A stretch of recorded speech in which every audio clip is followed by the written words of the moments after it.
Hey folks, Eric here, the Whatever Guy, because it really is whatever for me. And do you folks want to discuss the legal status of THCA hemp flower? You guys stick around, man, and we'll talk about that. As you guys know, man, my name's Eric. I'm the Whatever Guy. I use videos a couple days a week, basically keeping you guys updated in the world. Delta 8, Delta 9, Delta 10, hemp cannabis, just what's going on around. And today, man, we got a subject that is basically, it's a very controversial subject on the internet. Every time someone makes a post on THCA, they're getting locked out by LinkedIn.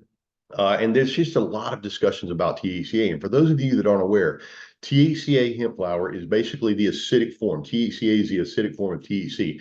So if you were to test the THCA hemp flower, what you would find is that it doesn't have any Delta 9 THC in it. However, once you heat that flower up, that THCA will convert over to THC, and that's how we're getting high on the other side. Now, this has created a lot of discussion on the other side. There are proponents of the cannabis division that obviously think that there is some sort of loophole that was created in the 2018 Farm Bill that allows us to sell THC and hemp flower.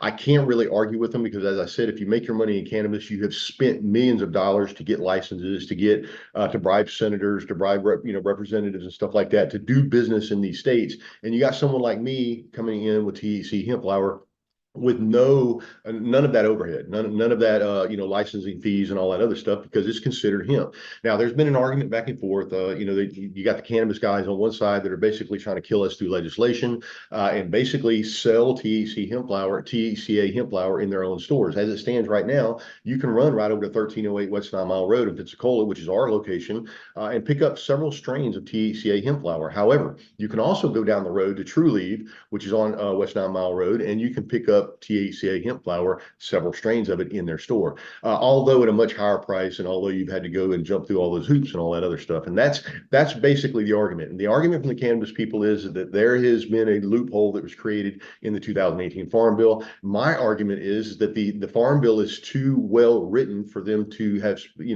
created a loophole. They specifically knew what they were writing into that bill when they wrote it. And we're going to flip over to an article over here. This is over at Cannabis Business Law, and this is by Rod Kite. This is actually an article from CBD Oracle, and CBD Oracle actually pulled some comments from over at Rod Kite. Rod Kite is one of the leading international cannabis attorneys, hemp and cannabis attorneys in the world, especially in the United States. He has got his hands in a lot of different stuff, and I usually refer to him, especially when it comes to legal matters and stuff like that, because the dude is extremely smart. Now, CBD Oracle was doing an article, and they were pulling from this. And what he did was he pulled this over to Cannabis Business Law. You can go over to cannabisbusiness.law, and Rod discusses THC hemp legal issues with CBD Oracle. It says here, occasionally a news organization takes the time to dig into a complicated issue and write a comprehensive and informative story. Journalist Lee Johnson did just that with THC hemp in an article he wrote for CBD Oracle this week. The article quotes me and my colleague, Neil Wilner, at length, and you can read the article by clicking here. Federal statutes account for THCA, but this is only for pre-harvest testing. The most common objection to the conclusion that THCA hemp is federally legal is an understandable one. In the 2018 Farm Bill, it states clearly that a state or tribal hemp production plan must include a procedure for testing using post-decarboxylation or other similarly reliable methods. Delta 9 tetrahydrocannabinol concentration levels of hemp produced by the state or territory of the Indian tribe. And like I told you guys, I just told you that the THCA, obviously before it has been heated up, decarboxylized, is in its acidic form, and it would produce no Delta 9 on the other side. However, once you heat that up to about 250 degrees for 10, 15, 20 minutes, that THCA would convert over to THCA, and that's what they're talking about with decarboxylation. Decarboxylation is the heating up of the flower. Likewise, in 7 CFR 990, it states the procedure must include a validated testing methodology that uses post-decarboxylation or other similarly reliable methods. The testing methodology must consider the potential conversion of THCA and hemp into THC, and the test result must report the total available THC derived from the sum of the THC and THCA. Okay, so what they're basically saying is that basically the validated testing must include THC and THCA to get a total THC content on the other side. So doesn't this discount basically every THC product on the market? Basically, if you read it just into that, that's exactly what it says. Because according to this, if you read it the way it says the procedure must include a validated testing methodology that uses post-decarboxylation or other similarly reliable methods. Okay, so that basically means that if you're reading it that way, it means that basically every THC product that's out there is basically illegal, correct? No, as an international cannabis lawyer, Rod Kite points out in his blog, this applies to hemp production, which means cultivation in the context of federal rules. Okay. Rod explains that the total THC standard referred to in the 2018 Farm Bill and USDA rule as a post-decarboxylation method is solely required for hemp plants pre-harvest. That's 30 days before they actually cut the plants down, guys. We spoke this is usually where the disagreement starts. So Rod gave us a detailed rundown of what federal law actually says about post-decarboxylation testing. Because this point is widely misunderstood, I will explain it in detail. The Farm Bill only addresses post-decarboxylation twice. In the first statutory provision, it sets forth the criteria that states and Indian tribes must comply with in order to have primary regulatory authority over the production of hemp within their jurisdictions. The second statutory provision is similar in that it sets forth the criteria the USDA shall use to monitor and regulate hemp production in states that do not have an approved hemp plan and thus do not have primary authority over hemp production within their jurisdiction. That's it. The key word in both of the above provisions is production. In the context of hemp, production is a legal term of art. To grow hemp plants for market or cultivation for market in the United States. That's what produce means.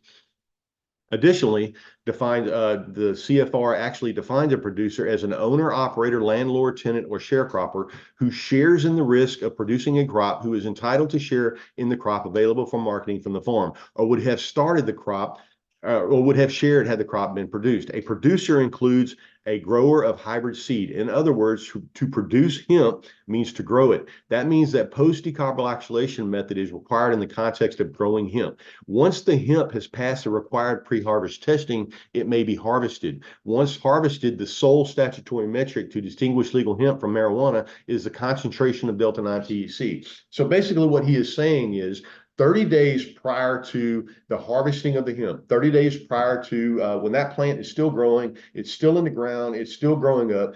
30 days prior to that, when they test that hemp, as long as that hemp flower falls under the total concentration of THC that they need, when they harvest it, if it comes out above that, the only test that needs to happen after that is the delta-9 test of the dry weight on the other side. As long as that flower after the pre-harvest falls under the 0.3% delta-9 THC after the fact, then THC hemp flower is legal in the United States all the way around. So basically, I hope this clears up some of the things that are going on the internet. Like you make one post about THCA, guys, and you have probably 500 different people included inside of this conversation, trying to get involved in it. And I can't blame them. And it seems as though, like I was having a conversation with Thomas Howard yesterday. He's a leading attorney over on YouTube. You guys can go check him out. He's a cannabis industry lawyer. He obviously makes his money by, doing applications for cannabis in these states.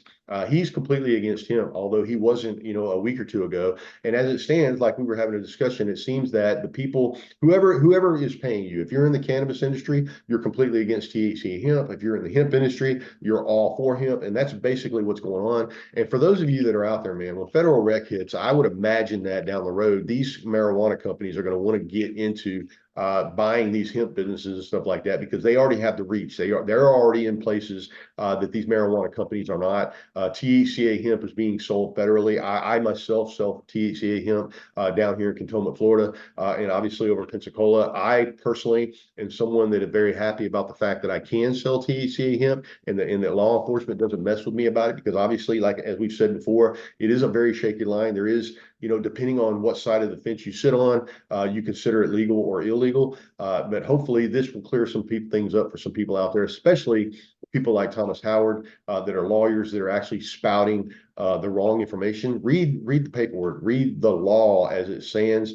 They were very specific in the way they wrote that 2018 Farm Bill. There was no loophole created. They knew exactly what they were doing when they wrote this up, and that basically is the argument all the way around. And as it stands, the hemp industry is a much larger space than the marijuana space all the way. And for those lawyers out there that are pushing on the marijuana side, come on over to the hemp side, man. You can probably make more money because, like I said, we're a much bigger space than the marijuana space. All right, folks, this is Whatever Guy signing off, and I'll talk to you guys later, man. Love you. See you.